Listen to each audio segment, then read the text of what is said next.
Ahora sí. Bueno, bienvenidos a todos a la sesión número 16 del Journal Club de la UM. En este caso tenemos a Robertson, que es nuestro miembro con más experiencia, uno de los que tiene más experiencia del equipo de genética, y nos va a comentar un artículo original que ha seleccionado el día de hoy para compartir con nosotros, ¿no? Robertson, te doy el pase, comparte y muchas gracias por estar aquí. Hola a todos, ¿me escuchan? Sí, se escucha perfecto y se ve la Ya, pantalla, ok. solo pantalla completa. ¿Puedo empezar entonces? ¿Me avisas? Sí, por favor.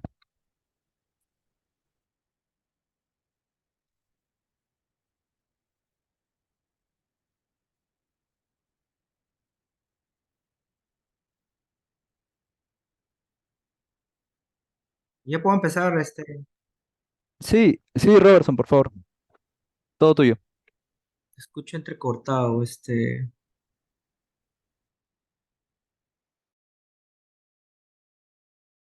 Sí, Robertson dice que inicies nomás.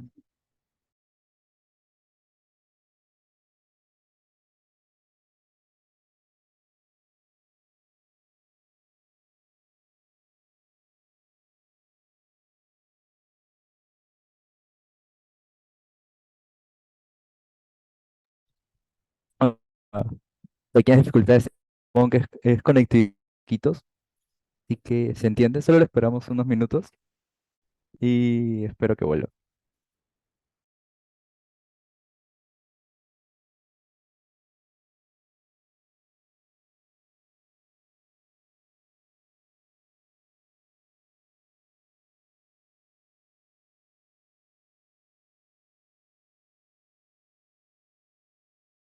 Hola a todos. Disculpen, parece que hay problemas de conexión acá nuevamente en Iquitos. Ya, voy a empezar ya, pero ojalá que no se corte. Hola, ¿me escuchan? Sí se escucha. Sí, Ya, todo ok. bien. Ya, buenos días con todos. En esta oportunidad voy a exponer un paper que se publicó este año y cuyo autor es la investigadora Kathleen. Eh, este es el título del paper, es un nuevo genoma de referencia de Plasmodium vivax de una muestra propiamente de Sudamérica. Entonces, surgió la necesidad de tener un genoma de referencia propiamente de Sudamérica, que hasta el año 2022 no lo teníamos, ¿sí? Entonces, este paper es uno de los papers que nos está sirviendo mucho en la actualidad para poder hacer nuestros alineamientos cuando hacemos el secuenciamiento del genoma completo sobre todo de Plasmodium vivax. A manera de introducción, Plasmodium vivax es una especie que causa el segundo mayor número de casos a nivel mundial, cerca de 14.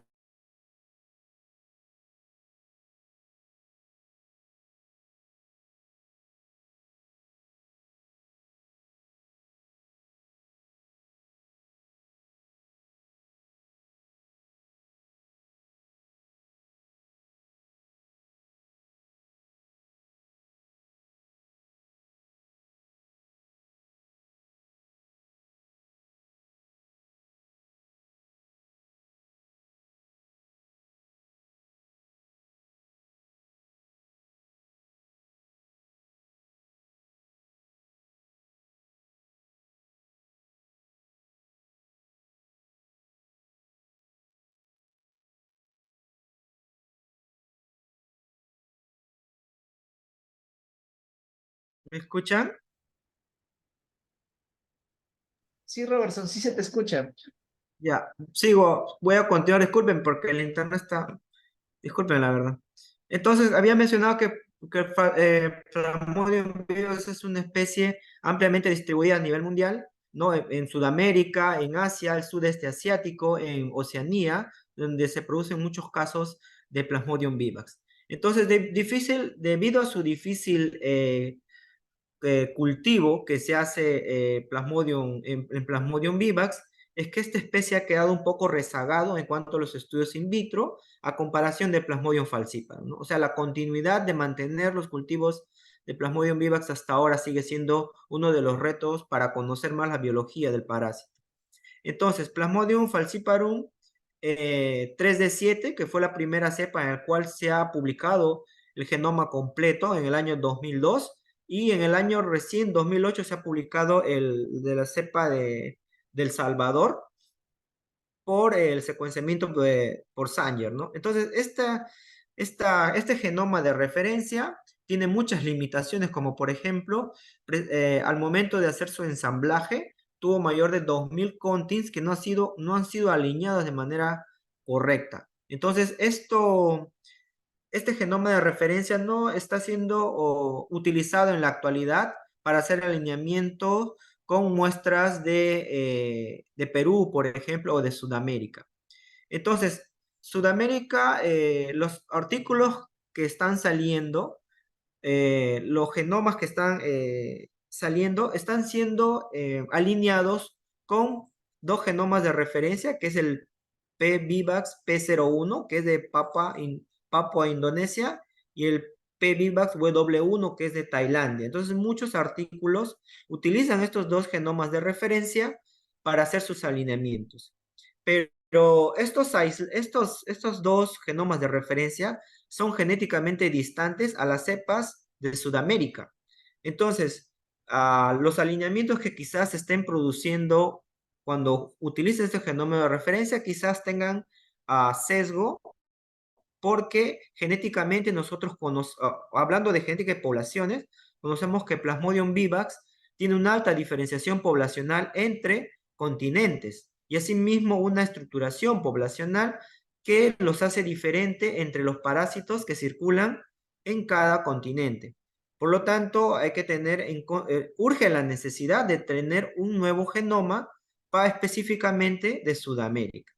Entonces, la ausencia de este genoma de Sudamérica inspiró a la autora para que desarrolle un nuevo genoma, especialmente de un genoma que fue aislado de Iquitos, ¿sí? Entonces, tenemos que entender de más o menos cómo es que funcionan estos métodos de secuenciamiento de segunda generación y algunos términos de ensamblaje de genomas para poder comprender lo que ha encontrado la autora, ¿no? Entonces, las tecnologías de segunda generación de secuenciamiento tenemos a Illumina, PacBio y Oxford Nanopore. Entonces, Illumina utiliza el secuenciamiento por síntesis a través de nucleótidos que están marcados con fluorescencia, ¿no? PacBio utiliza también el secuenciamiento de secuencias de ADN mucho más largos, de manera circular, y esto los repite varias veces. Y el Oxford Nanopore, que utiliza la variación de la corriente a través de un poro llamado nanopore, por el cual pasa la molécula del ADN. Cada nucleótido que va a pasar a través de estos poros va a generar un voltaje diferente, y esto va a verse expresado como unos picos como se pueden observar en esta foto. ¿Cuál es la diferencia entre ambas tecnologías? Es que Illumina puede generar miles de reads que son altamente buenos, porque no tienen mucho sesgo en cuanto a comparación de PacBio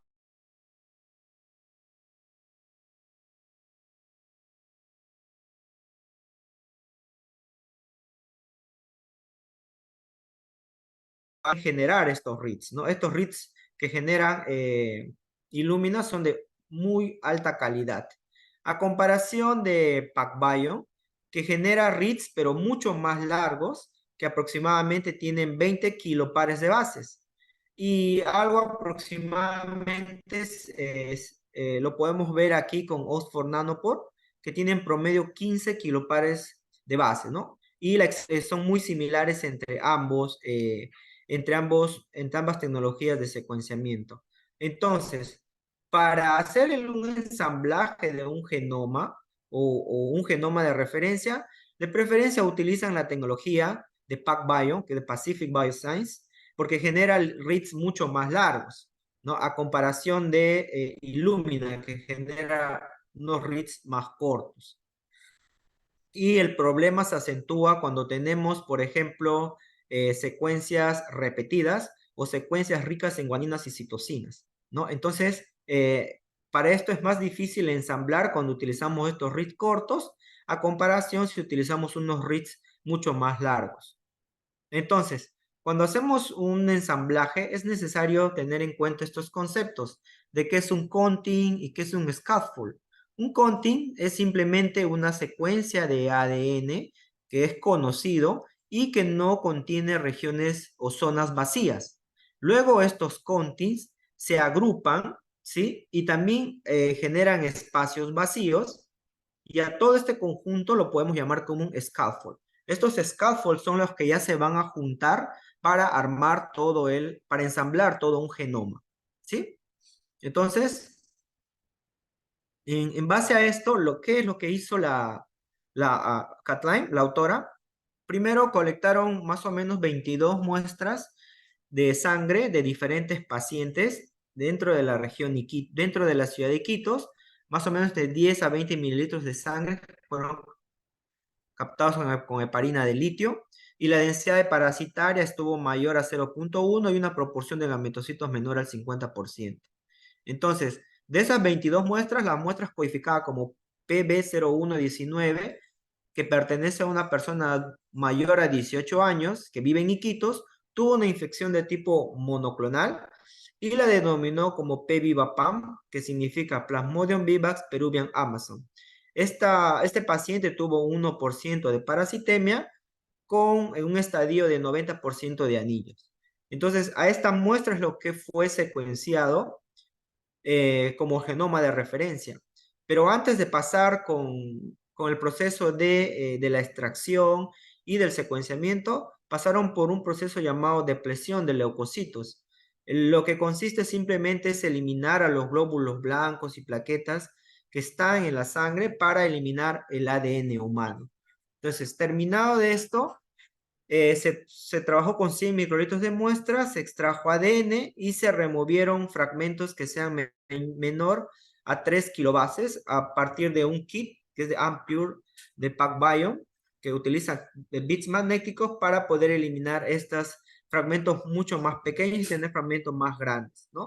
Entonces, en base a esto, cuando ya se tuvo el ADN, se separaron en dos grupos. Un primer grupo se secuenció a través de PacBio y otro grupo a través de Illumina, ¿no? La misma muestra. Luego se procedió a hacer la generación de las librerías. Aproximadamente 14.3 nanogramos por microlitro fue lo que obtuvieron de librería, y eso se interpreta más o menos como 8.341 bases de fragmentos que tenían estas librerías. En cambio, el de secuenciamiento de Illumina solamente utilizaron 1 nanogramo de ADN, ¿no? No dan mucho detalle cuánto de ADN han obtenido ahí. Luego, el equipo que utilizaron en la plataforma fue un Sequel número 2 para PacBio y para Illumina el NovaSeq 6000. Luego han generado cerca de 6.1 millones de continuos long reads, que son interpretados como 497 millones de bases secuenciadas, generadas por PacBio, a comparación del secuenciamiento de Illumina, que generó 68.3 millones de reads, que se ven reflejados en 100.3 millones de bases secuenciadas. Como podemos ver, el secuenciamiento de Illumina generó mayor raw data de reads para ser analizados, ¿no? Pero obviamente estamos hablando acá de fragmentos que van de menor a 300 pares de base, ¿no? En cambio acá tenemos fragmentos que van a partir de 10 kilobases en adelante. Luego, ¿para qué sirvió hacer esta metodología? Es que utilizaron estos reads del secuenciamiento de Illumina para poder hacer el ensamble de novo de PVivaPAM, o sea, los vacíos, los gaps que tenían los scaffold, fueron rellenados utilizando los genomas de referencia P vivas P0, P vivas 01 y P vivas W1. Utilizaron estos genomas de referencia para llenar estos vacíos y asimismo utilizaron estos reads para complementar la información y asegurarse de que estos reads, estas secuencias vacías sean llenados tanto por los genomas de referencias previamente secuenciados y estos reads. Entonces, PacBio realiza un proceso de un preprocesamiento de los reads para generar unas secuencias circulares que van más o menos de 24.5 millones de bases en promedio de longitud que se ven reflejados en 10.564 bases. Estas secuencias sirvieron para hacer ya el ensamble de novo del genoma de referencia de Plasmodium vivax. Entonces, ¿qué resultados ellos obtuvieron? Hola, ¿me escuchan?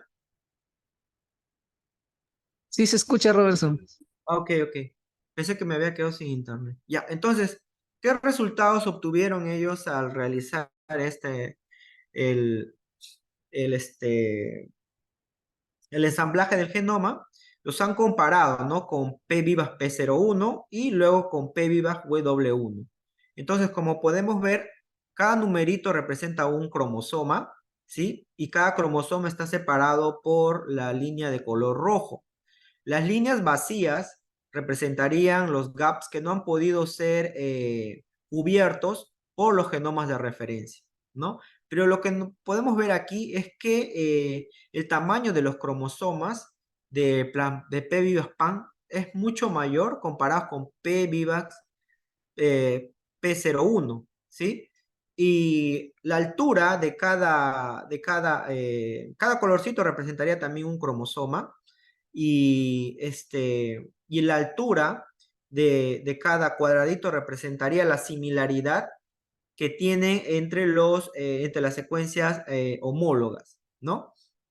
Luego, al hacer la comparación con P. vivax W1, podemos ver que también encontraron vacíos, que es muy similar a lo encontrado también con P vivax P01, ¿no? Igual este vacío no pudo ser llenado por P vivax W1. Pero asimismo, el tamaño de los cromosomas eran similares a P vivax W1. No solamente secuenciaron el genoma nuclear, sino también el cromosoma mitocondrial y el apicoplasto. Cuando ellos hicieron los alineamientos, ellos vieron de que hubo regiones o contins en el cual no estaban en la misma posición que de P vivax PAN y el PW1 reverso. Como podemos ver, el color rosado se ubicaba en otra zona de P vivax PAN y en otra zona de P vivax W1 reverso. Los autores atribuyen esto a que posiblemente como este cromosoma es circular, por eso es que se ve esta diferencia, ¿no? Y que con el apicoplasto es lo mismo. Han podido encontrar, a lo menos en P vivax PAN, se diferenció de P vivax W1 reverso en la ubicación y asimismo con P vivax P01. Entonces, la integridad de cada cromosoma ha sido visto básicamente por la presencia de estas regiones repetidas, CCT, AG, AAA, que son regiones que te han permitido ver si realmente las regiones teloméricas y subteloméricas sobre todo, que son el problema cuando se hace un ensamble de un genoma, porque básicamente aquí se encuentran genes, por ejemplo, los genes BIR, ¿no? Los genes encargados del proceso de invasión del parásito. Entonces, esta zona es muy dinámica, ¿no? Entonces, y tiene muchas secuencias que son de tipo repetidas, ¿no? Que se encuentran en estas zonas subteloméricas. Entonces, aquí era necesario utilizar herramientas bioinformáticas mucho más completas para poder llenar estos vacíos que no tenían antes el PVIVAS P01 y el PVIVAS W1. Entonces, ellos hicieron luego la comparación, un ratito, por favor, una comparación del tipo estructural de PVIVAS P-PAN con PVIVAS P01 y PVIVAS W1 a nivel de genoma nuclear, mitocondrial y genoma de apicoplasto. Entonces, luego de hacer el alineamiento, pudieron encontrar el alineamiento y el secuenciamiento, perdón, pudieron encontrar que el tamaño del ensamble en megabases eran muy similares entre los tres genomas. El contenido de guanina y citosina también eran muy similares entre ellos. El número de scaffold asignado a un cromosoma fue también el mismo, el 14. Acá hay algo importante, que el tamaño del genoma en la parte subtelomérica fue muy similar también entre ellos, a comparación de P vivo W1, que tuvo un menor tamaño, ¿no? Y los counting no asignados fue menor en P vivas PAN y en P vivas W1, a comparación de P vivas P01, que tuvo mayor countings que no han sido asignados, es decir, que no han estado, no pertenecían a este cromosoma, no sabían en qué cromosoma ubicarlo. ¿En qué parte del cromosoma? Por ejemplo, en el cromosoma 7, cromosoma 4 y el cromosoma 7 también W1. El número de genes funcionales fue mucho mayor del genoma P vivas PAN a comparación de P vivas W1, pero sin embargo el de P vivas P01 fue mayor en el número de genes funcionales. Lo otro es que el número de pseudogenes fue mayor en este P vivas PAN a comparación de P vivas P01 y el de W1. Luego se analiza el genoma mitocondrial y como podemos ver, el número de genes funcionales fue bajo en P vivas PAN, alto en P01 y bajo también en W1. Y en el genoma del apicoplasto, como podemos ver, el número de genes funcionales fue menor aquí en P vivas PAN y luego mayor en P01 y W1. Bueno, el número de pseudogenes solo uno en P vivas PAN y ninguno en P01 y W1. Ya. Entonces luego ellos querían ver la calidad del alineamiento, ¿sí? La calidad del ensamble que han tenido con este genoma de referencia, y luego han descargado secuencias completas de muestras que pertenecían a Sudamérica y de muestras que fueron de otras partes del mundo. Por ejemplo, en Sudamérica tenemos muestras de Perú, Brasil y Colombia. Y de Sudamérica había muestras de Indonesia, había de Pakistán, ¿no? Etcétera, etcétera. Varios países para ver si los reads mapeados de manera primaria coincidían, ¿no? Coincidían con estas muestras que fueron descargadas o previamente publicadas. Y lo que podemos ver aquí es que hubo diferencias significativas, ¿no? Entre cada colorcito representa, por ejemplo, un genoma de referencia, P vivas PAN, el de color plomo, P vivas W1, el color amarillo, y P01, el de color celeste. Entonces, según el análisis que utilizaron acá, podemos ver de que hubo diferencias significativas entre P vivas PAN y P vivas P01, y luego entre P vivas PAN con P vivas P01, ¿no? Y lo mismo con W1. Y en Sudamérica solamente no hubo diferencias significativas entre P vivas PAN y P vivas W1. y lo que sí hubo diferencias significativas entre PVIVAS P01 y PVIVAS PAN. Y estos son otros REITs mapeados también en quiméricos.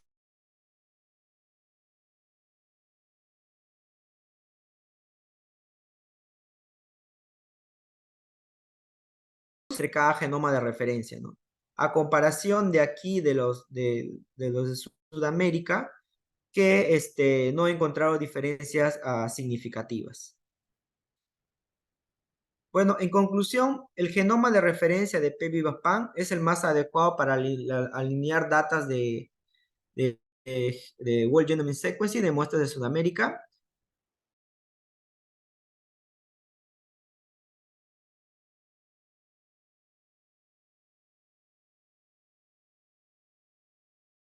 Era el más adecuado.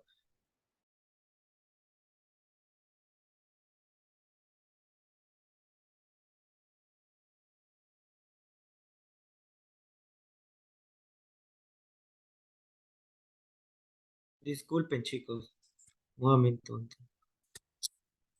No, no hay problema.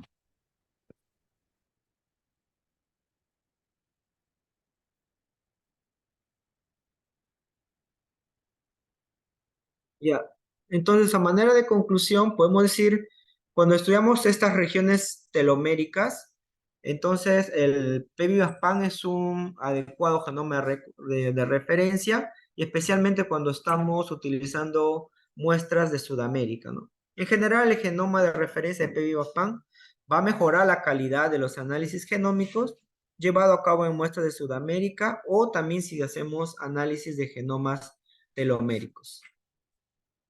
Eso es todo lo que les tengo que presentar. Gracias. Disculpen, más bien que me estoy conectando y desconectando. No sé si hay preguntas. No, muchas gracias, Robertson, por comentarnos este nuevo genoma. ¿Este genoma ha sido publicado hace poco? Sí, en el año 2020, recién este año fue publicado este genoma. Yo he utilizado este genoma, por ejemplo, para hacer la parte del alineamiento con mis muestras que he utilizado de Urcomiraño y de Libertad. Yo utilicé este genoma. Una pregunta, respecto a los métodos de tu diapositiva 3, ¿tienes una idea de los costos entre los MAICE, Illumina, PacBio y Oxford Nanopore? ¿Alguna idea de los costos por muestra? Sí, ¿O depende del patógeno? No sé. bueno, hay dos cosas acá, ¿no? En realidad es caro, el Pavayo es caro, no tengo el dato de cuánto cuesta por muestra, pero es mucho más caro que Illumina, ¿no? Entonces, la tecnología de PacBio es mucho mejor que de Illumina, específicamente para secuenciamiento o ensamblar genomas nuevos, ¿no? O si quieres generar un genoma de referencia, esto es bueno, pero es mucho más caro. No tengo el costo, no tengo ese dato, pero es más caro PacBio que Illumina. Me parece Illumina está entre 125 o $130 por muestra, y el de PacBio me parece que está entre 3 4 veces más el costo.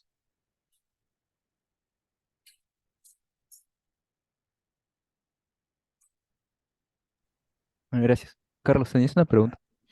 Sí, ¿qué tal, Robertson? ¿Cómo estás? Bueno, muchas gracias por tu presentación. Ha sido como una clase para mí, ha estado todo bien interesante. Justamente en ese gráfico yo tenía una duda. Vemos que Ujú, cuando comparan Illumina con PacBio, aparentemente tienen el mismo porcentaje de exactitud, pero ujú. como uno quiere alinear secuencias que son cortas, no sé, si tú vuelves a repetir el proceso, ¿qué posibilidades hay que algunos nucleótidos se alineen incorrectamente? Eso posiblemente haga que el método de Illumina sea quizá menos preciso que lo que está indicado ahí. Y eso se magnificaría conforme la secuencia sea más grande. Yo lo veo, creo, un poco más de ventaja al que sería el PacBio. No, no sé si... Claro, en realidad, como el sesgo disminuye cuando tú tienes reads más grandes, ¿no? Claro. Pero y vas a tener eh, menos sesgo cuando analizas justamente estos estas regiones teloméricas o subteloméricas. Por ejemplo, los reads, los de Illumina, no son buenos para justamente secuenciar o hacer un ensamble en estas zonas. No, no son buenos los reads, ¿no? Porque tú no sabes en qué parte de los telómeros va a ir la secuencia repetida, ¿no? Porque puedes tener dos, tres secuencias muy parecidas a esto y no sabes si va primero o va después, en comparación de los de PacBiome, que sí, como tienes segmentos más grandes, es más fácil alinear o ensamblar un genoma, ¿no? Cuando es más grande estos reads. Mm, claro. Pero en realidad, si tú quieres utilizar solamente para ver, de repente, no quieres hacer un ensamble nuevo, pero sí quieres hacer secuenciamiento, ¿no? Puedes utilizar los de Illumina.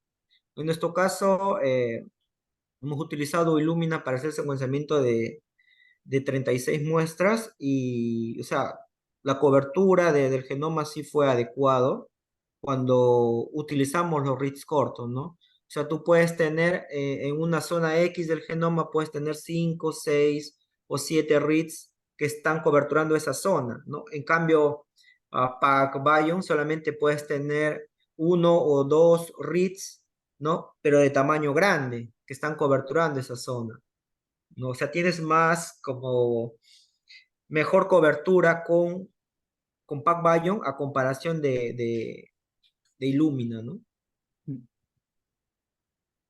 Chévere, Robertson, muchas gracias. Tenía otra pregunta en tu boxplot que habías mostrado, ahí me pareció ver algo, ya, sí, te quería preguntar por el N, o sea, porque si vemos, por ejemplo, en Sudamérica, prácticamente los boxplots son iguales. Entonces, cuando un N es bien grande, hace que las pruebas estadísticas, ya sea test de Student o Cruz, sobre todo test de Student, tienda a salir significativo. Y yo veo, por ejemplo, los boxplots son clones prácticamente, están igualitos, pero como el N es recontra grande, pudo haber hecho que sea posible que se encuentre diferencia significativa y en cambio, por eso era la pregunta, ¿no? ¿Qué N Sí, justamente se estaba utilizando ahí? Ajá, porque yo lo veo igual en Sudamérica. sí, se ve igual en realidad. O sea, estos son 354 muestras, como se muestra, está aquí. Acá lo que utilizan es un ranking de Wilcoxon, ¿no? De Wilcoxon. Es un ranking que utilizan para ver si hubo o no diferencias significativas, ¿no? Entonces, si A es mayor si A es mayor que B o B es mayor que A o A es igual a B. Me parece que eso es el test que utilizan, ¿no? Entonces, a ellos, como tú mismo dices, se ve igual el box plot, ¿no? Parece que no hubiera diferencias significativas, pero utilizando estos y con diferentes p-values, encuentran que sí hay diferencias significativas, ¿no? Sí, pues es medio curioso. Sí, muchas gracias, Robertson, eso es todo. Eh,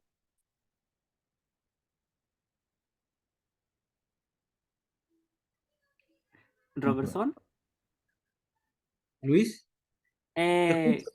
gracias por la presentación. Gracias por seguir mi recomendación de que pongas el PvPan, de verdad, también.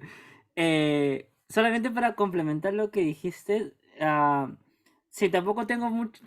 Cuando discutían esto de los costos en el ITM, sí, efectivamente, Illumina sigue siendo el más barato.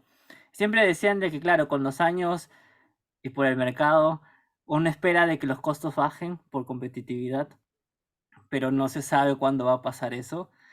Entonces por eso es que seguían utilizando, o sea, tanto Nanopore como lo de PacBio. Y en mi caso particular, porque yo llegaba a asistir a una charla de PacBio y de Nanopore, como vendiendo sus productos, yo creo que principalmente tiene que ver por para qué lo vas a usar, o sea, cuál es el objetivo, que si te sirve o no. Y lo otro es qué tanto uso le vas a usar, ¿no? Porque si eso lo vas a usar solamente para un proyecto y no le vas a dar mucho, no te va a salir rentable. Eso es lo que yo opino sobre qué tecnología utilizar. Y luego yo tengo una pregunta. ¿Puedes poner tu diapositiva 6 donde pones la tabla comparando las características de los genomas? Una consulta. ¿Discuten por qué PBPAN han obtenido menos genes funcionales en el mitocondrio y en el apicoplasto respecto al P01? ¿Discuten eso en algún lado del artículo? En realidad, sí hay una discusión, me parece, pero sí, porque es mucho, ¿no? Los genes funcionales en Sí. PBASPAN comparado con, que es bastante en realidad, pero la verdad no recuerdo cuál era la razón. Eh, pero, pero se asemeja mucho a P viva W1, ¿no? Pero los dos son muy similares. Eh, mm, Tuviera que revisar mejor el PIB para darte una respuesta, pero sí hay una discusión al respecto. No recuerdo cuál fue el motivo de estos, de que el mitocondrial pueda haber tenido mayor en P viva P01, ¿no? Ya, está bien. Y solamente para reconfirmar, todos los análisis que has mostrado en los boxplots son de genomas publicados anteriormente, ¿no? Ellos no han vuelto a secuenciar nuevos genomas y alinear con su No, nuevo. claro, en realidad no volvieron a hacer otro secuenciamiento, simplemente descargaron secuencias ya publicadas y luego los alinearon, ¿no? Para corroborar qué tan bueno está alineado, ensamblado el genoma, ¿no? Alineado y anotado y todo eso. Ya, está bien. Gracias, Robertson. Sí.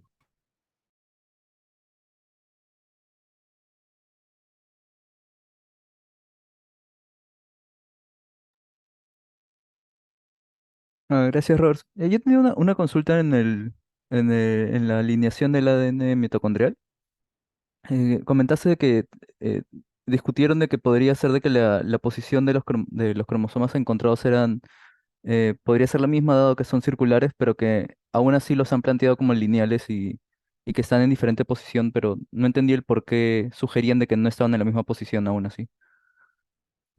Sí, es que al parecer, o sea, tú cuando haces el genoma de referencia, ellos en realidad se basan ellos mencionan de que han utilizado nuevas herramientas bioinformáticas para hacer esto, ¿no? Entonces, el alineamiento que han hecho para PBIVASPAN y para PBW1 fueron diferentes a los nuevos algoritmos que está utilizando el PBIVASP01.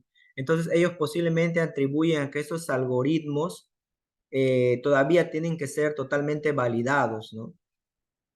Hablan de eso más o menos. O sea, ah, todavía es como que son nuevos herramientas de bioinformática que todavía tienen que validarse, ¿no? Entonces, ellos mencionan de que todavía uno de los trabajos futuros es justamente evaluar estos cromosomas mitocondriales y apricoplastos, ¿no? Eso es lo que ellos atribuyen a esa diferencia.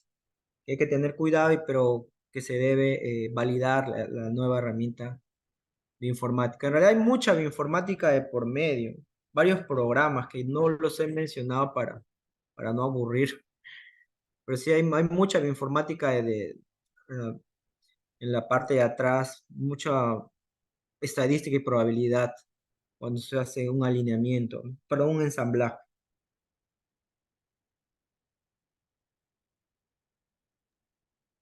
Está bien, muchas gracias, Robertson. Espero que...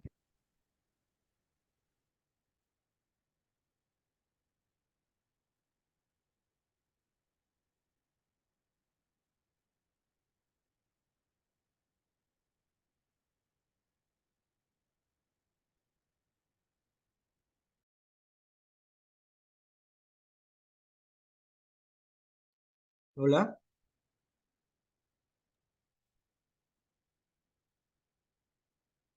Me están preguntando porque no los escucho. No, el 401 levantó la mano, pero no. No se le Verónica y Rosa escucha a levantaron la Alonso. mano. No se les escuchaba. ¿Qué tal? Buen día, soy Ada. Ah. Eh, una pregunta, Robertson, con respecto al uso potencial que se le podría dar a este genoma de referencia. Mi pregunta es, ¿qué tan útil sería para abordar una investigación relacionada a encontrar, por ejemplo, genes de resistencia a los antimaláricos aquí en Perú? Porque tengo entendido que para el caso de Plasmodium falciparum, se han encontrado marcadores de resistencia en estas regiones subteluméricas, pero para el caso de Plasmodium vivax aquí en Perú, como si es que se le puede encontrar ese uso potencial. Claro, por supuesto, o sea, cuando también han hecho las anotaciones, encontraron dentro de este genoma genes de resistencia, ¿no? El MDR1, el CRT, que son resistentes a cloroquina, el DHPS y el DHFR.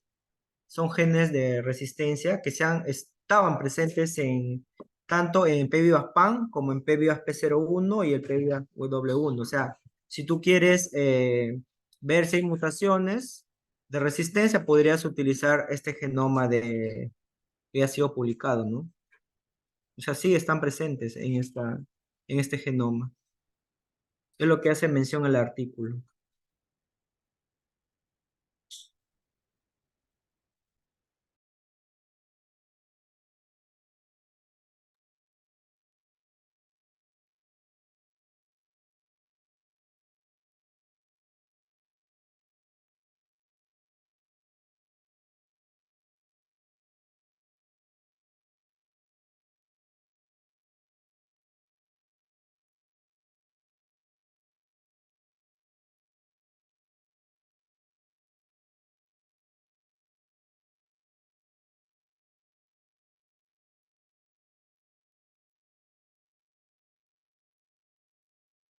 Hola.